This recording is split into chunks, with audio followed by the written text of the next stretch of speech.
অনেক পেশেন্টের কোশ্চেন থাকে যে আমার ব্রেস্টে যদি একটা চাকা থাকে, সেই চাকা মানেই কি আমার ক্যান্সার কিনা। এখন আপনার যদি ব্রেস্টে একটা চাকা থাকে, আমরা যেটাকে বলি ট্রিপল অ্যাসেসমেন্ট, মানে 3 ধরনের পরীক্ষা।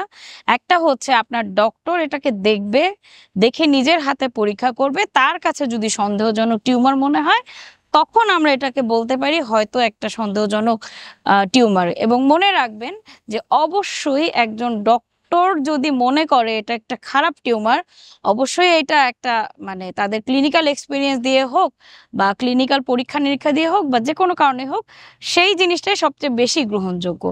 এরপরে বলা হয় যে একটা রেডিওলজিক্যাল ইমেজিং বা আমরা একটা আল্ট্রাসোনোগ্রাম করি বা ম্যামোগ্রাম করি, এই জিনিসটা করার পরে মোটামুটি কনফার্ম হওয়া যায়। তৃতীয় ধাপে যেটা, সেটা হচ্ছে মাংস পরীক্ষা বা এফএনএসি বা কোর কাট বায়োপসি।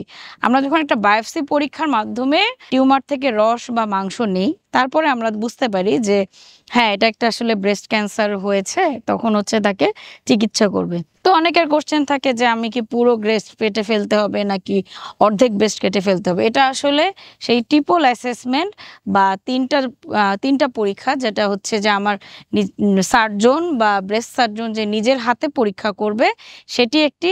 রেডিওলজি বা আল্ট্রাসোনোগ্রাম বা ম্যামোগ্রাফির মাধ্যমে যেটা পাওয়া যায় সেটি একটি। আর একটু হচ্ছে এফএনএসি বা বায়োপসির মাধ্যমে বা মাংস পরীক্ষার মাধ্যমে করা হয়।